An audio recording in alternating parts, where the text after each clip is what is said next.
Ono ye Wolokoso. Wolokoso mu weekend taxi. Wolokoso mu weekend taxi. Wolokoso mu weekend taxi.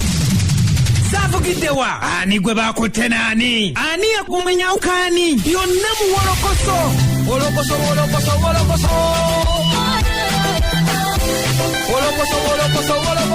Mu weekend taxi.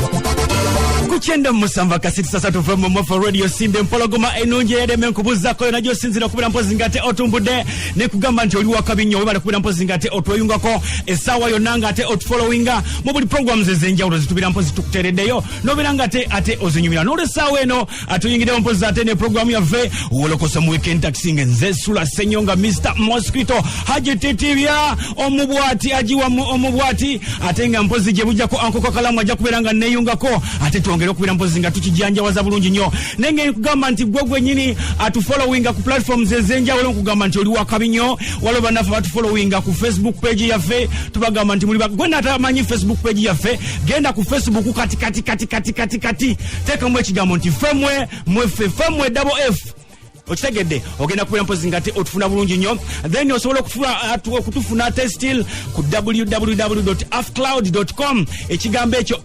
AFKLOUD ekyo ojja kubira mpozi ngate tufuna bulungi nnyo bagenda walere mu Play Store teekamu ekigambo ekyo Afcloud downloading app eyo ogenda kubira mpozi ngate otufuna bulungi nnyo oba si kyekyo tufollowing walere ku YouTube channel yaffe bagiyise Bokati TV ojja kubira nga otufuna BOCAT TV ojja kubira ngate otufuna bulunyo subscribinga kati kubanga betuleso olunaku olwaleero ate byokya nolwekyo nga sinna bitandika njagala bakyali bange baberenga bankanga mu lukwate tugambe nti Wolokoso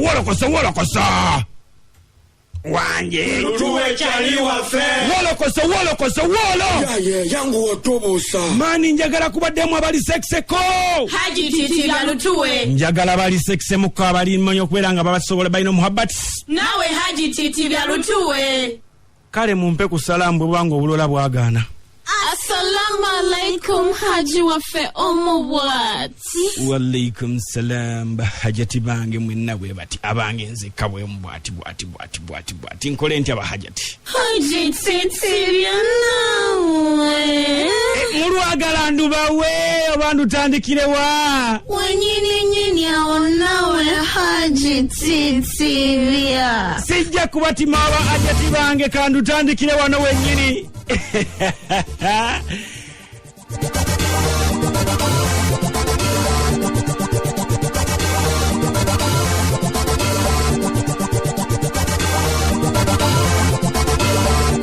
nga twolekera mpozi ate okutuuka ku mukolo gwa mwana muwala ogw'okwanjula ogwa Rema Namakula mpozi ogugenda okubeerawo ku Lwokuna lunonga ennaku z'omwezi 14 wiiki ejja Eric Enzo nga mpozi ono yali muninkiniwe era bwe kityo omukulu Hamza Sebunya n'amumnyakulako n'amutwala nate ayongedde okujjayo ebyama n'ategeeza nti ffe tugenda okubimanya nti abantu bano baayawukana dda nga mpozi ebbwa lyali lyasajjuka dda era y'ensonga lwaki yali yadduka n'ewaka mu bbanga lyamaze emyaka 3 nga tebabeera na mukyala we agamba nti ensonga zaali mbi nnyo era bw'atyo abadde ne stress nyingi nnyo newe yagenzeko President Museveni mbutuufu diplozoni yamuweddeko ya Bad Black era kati wayogerera ali happy. I'm so excited for this song and I'm so blessed. I feel so happy. Ngenze nterera okisegeera birowoozo biki stress man, but God is good. I'm coming back in shape. Omuziki ugenda tandika okufuluma ogwakabi nga guli happy, because I've not been happy almost for the last 2 years. I've been so sad. Mubadde mukiraba nga sobola nakwogera nga sina glasses ku maaso. Mbadde nga siri steady n'akatono nga mumanyi nti family yayingiramu nabe bingi nnyo ebyabaawo ng'okusimayitingako olutalo naye kati at least I can smile. I've been going through a lot. Mumwagenda otegeera issues zonna biki nga nabonaabona dda era abantu bangi balinga bagamba naye edi atajjaako galubindi biki naye nga mwana nali I was going through a lot as a man naye nga nsirikaane nga amen. Oluvannyuma mpozi olwa Rema okwasanguza nti omukulu Sebunya yekagakuba ate ye Eddie Kenzo agamba ayise mu bizibu bingi nnyo ebizibu yeyongera kweyongera kutandikira ddala ku Sheikh okumuvuma okuvuma kw'abantu bwe yabadde agenza okukyalako wa President Museveni ate mpozi n'ebirala byayongera okunnyonnyola waneeno. Today I'm premiering a song, Semyekozo. You know, this is the thing. When life gives you lemon, you make lemonade. And we have to make sure that we take all the challenges in the overtaking, quarter weaknesses, we overtake them so that to achieving because giving up is not an option. So this is the thing, bruh. We've been going through a lot. Tuise mu bintu bingi, bizibu bingi, twatandikireri, mukwano gwaffe, bamutute, ate family sasise awo nabizibu ate shares kazemu ate naye tumwingizaamu. And then when ali mu press conference ne making a statement abantu abamu bendowooza nti banfuna bubi ate katuli awo. Kenzo nno oluyimba lwayogerako baluyise Semyekozo era lwowulira akoona kaawo lwe yabadde ayogerako ng'agala du premieringa naye n'asooka n'atuwa ebyo. Wabula bangi bazze bamuvumanga bagamba omusajja oyo yavudde mu People Power keyasisinkanye President Museveni. Ye agamba tavangako mu People Power era ye muntu akyasinza okukolera ennyo People Power. Agamba nti abantu bangi nnyo bamuvuma naye nga ye yakulira mu ghetto so nga bba bamuvuma nti baghetto nnyo abasinga babaddeyo nga nabalandiroodi mu zighetto.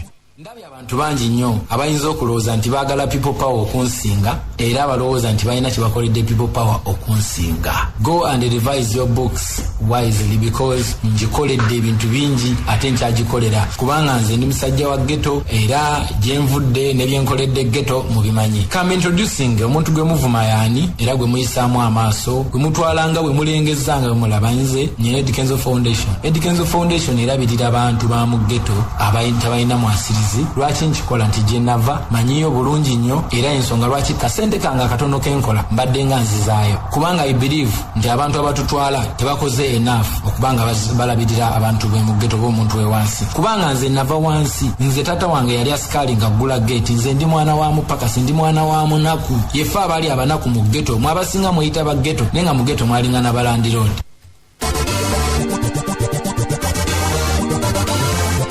Okusinzira ku Eddie Kenzo agamba nti yenga ye yalwana nnyo ekigambo People Power nga kitandika lwa nsonga. Abantu bangi nnyo abayimbi bangi nnyo badduka ku Bobi Wine nga batya okusowolayo obwenyi olw'ensonga byalimu emiggo naye agamba yalwana nnyo n'abeerawo ng'era omuziki agukuba mwalaali y'ensonga lwaki yayimba system volongoto n'ebiwoobe.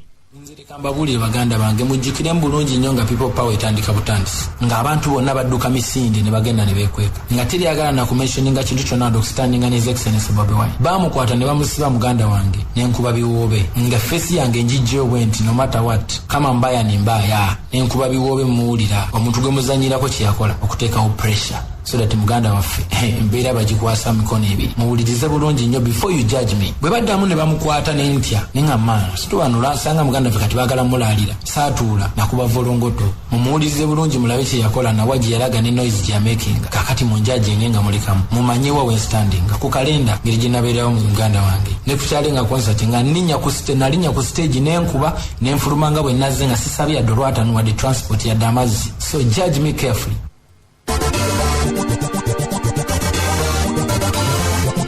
Kenzo bino byayogera okusinzira ku bantu abasinze okumuvuma ku Facebook naddala omuli Ashibaga Kato Edi Mutwe mpozi ne Kirya Emmanuel yamutaddemu n'agamba nti revise weero yo bukusi lwa nsonga ye President Museveni okumuyita ate n'amujemera abanga alidde olukwe mu bantu babageto lwa nsonga yayagala nnyo atukire President amubulire ebizibu bibalinamu mu buzibu mu ghetto eyo.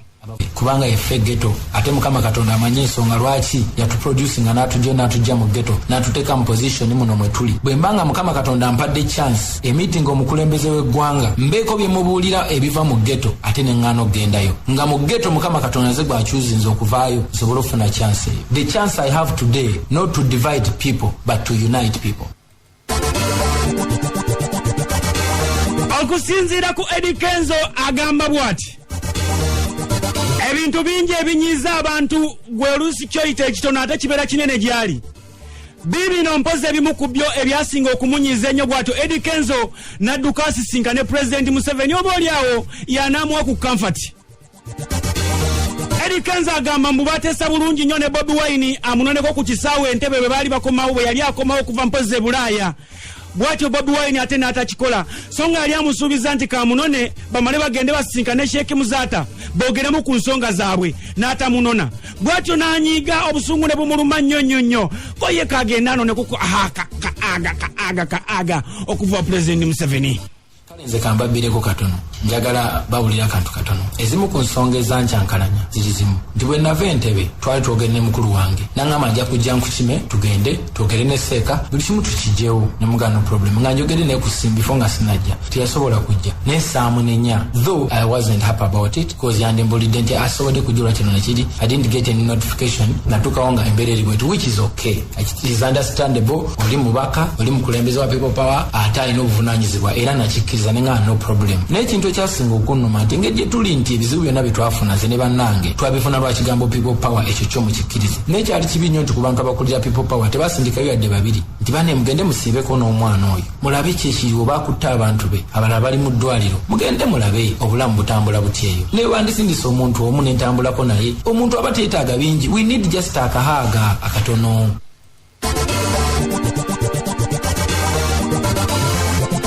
Emmanuel nkubuzako Junior Fred Musisi na Chanzi Babula Eganda we Nansana na mwena mpozi abali anda la government ya Love Niga Semyekozo akayimba kano mpozi ateko kamwe mukanyumirwe timuliwa basemyekozo abakola mama obulamu bunyuma bwobanga wakola Love Niga Republica.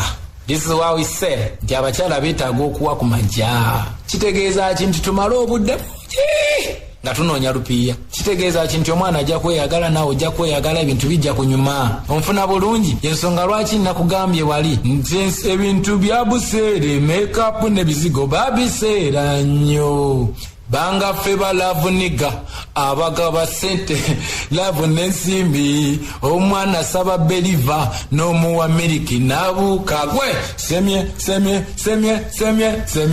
semye kozo yakolamu nze siri wa NRM bambi tebakulya sente